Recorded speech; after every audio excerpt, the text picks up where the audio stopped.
Hello students, welcome to Chaturvedi classes. हम लोग बेटा पढ़ेंगे क्लास 10 के अर्थमेटिक प्रोग्रेशन चैप्टर का एक और क्वेश्चन। ये क्वेश्चन एनसीईआरटी और एमपी बोर्ड की जो बुक्स हैं उनकी एक्सरसाइज 5.3 के क्वेश्चन नंबर 3 का एक पार्ट।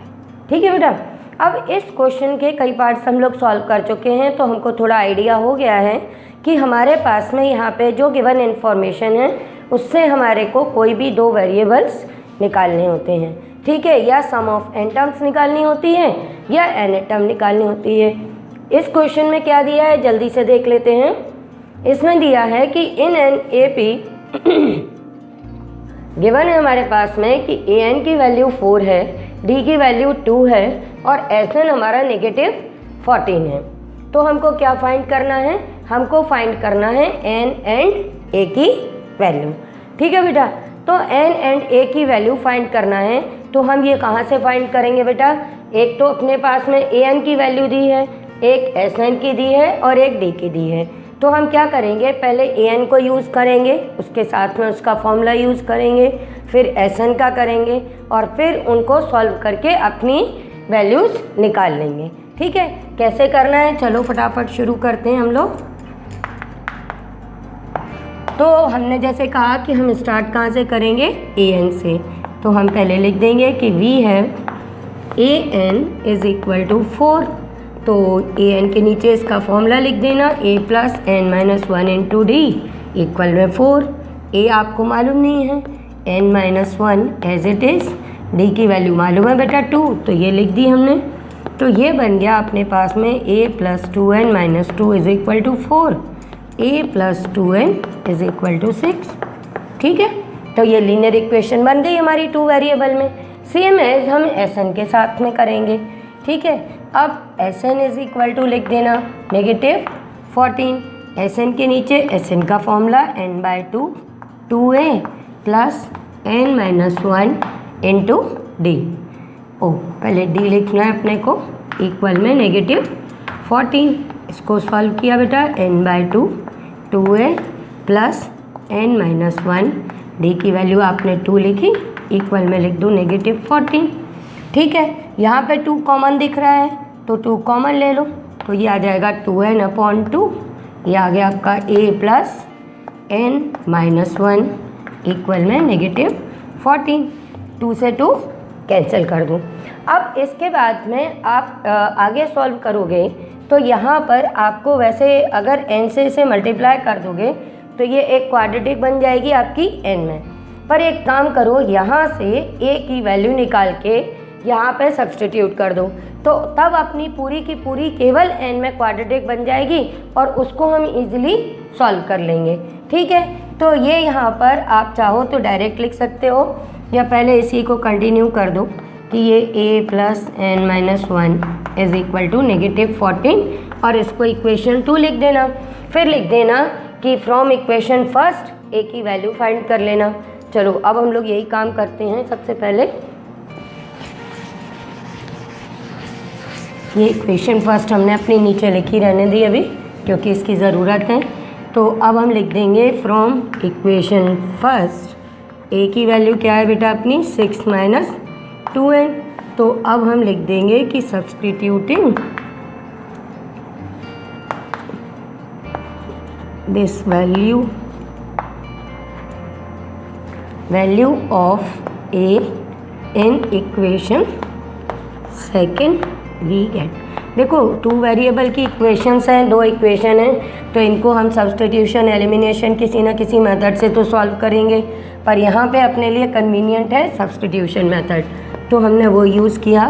तो ये आएगा अपना 6 minus 2n plus n minus 1 equal में आ गया बेटा -14।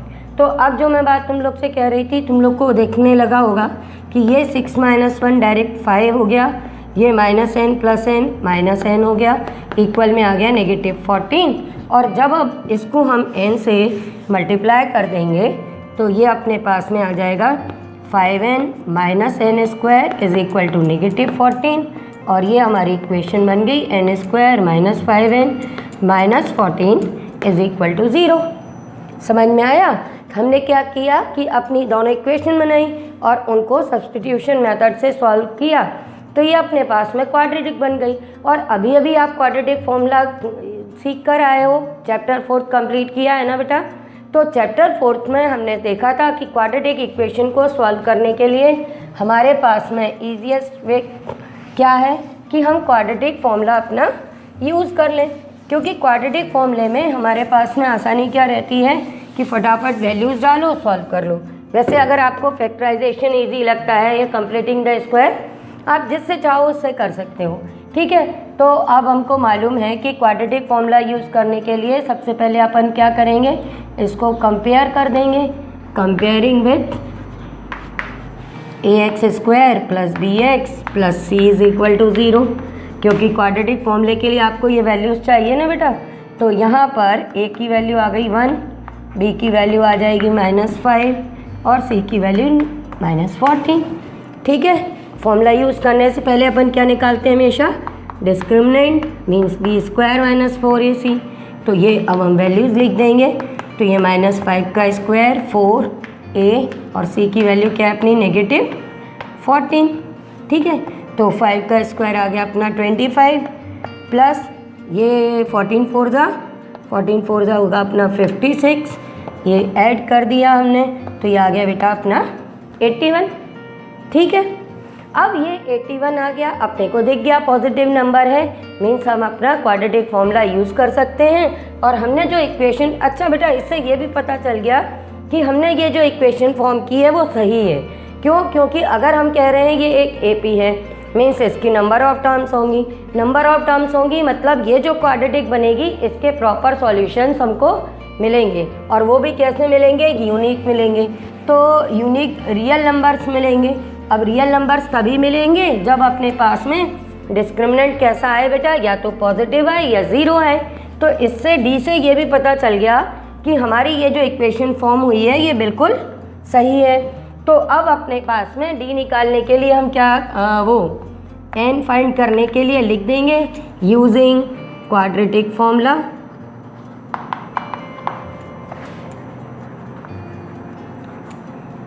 तो n इज इक्वल टू आ जाएगा अपना, पहले क्वाड्रेटिक फॉर्मूला लिख देना, -b plus minus under root b square minus 4ac upon 2a।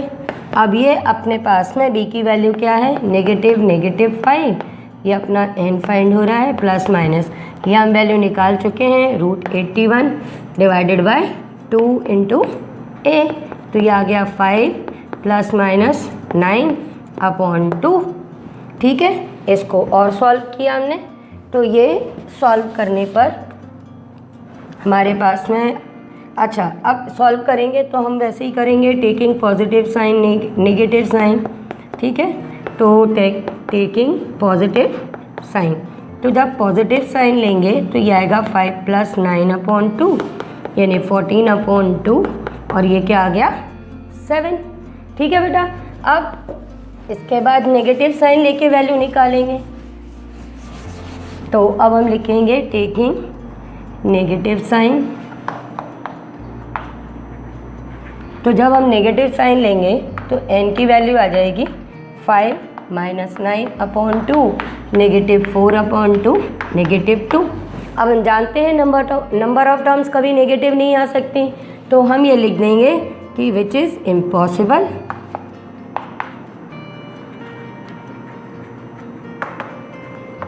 Therefore n is equal to 7। तो ये हमारी n की वैल्यू निकल आएगी। अब जो हमने अपनी इक्वेशन फर्स्ट बनाई थी ना, जिससे हमने अपनी a की वैल्यू फाइंड करके सेकंड इक्वेशन में रखा था, वहाँ पर आप n की ये वैल्यू 7 लिख देना और आपका a का आंसर आ जाएगा। ओके बेटा, अभी भी कोई डाउट हो तो वीडियो के एंड में मेरे नंबर्स हैं, आप मुझे व्हाट्सएप करना, मैं आपके डाउट्स क्लियर कर दूँगी। ओके बच्चों।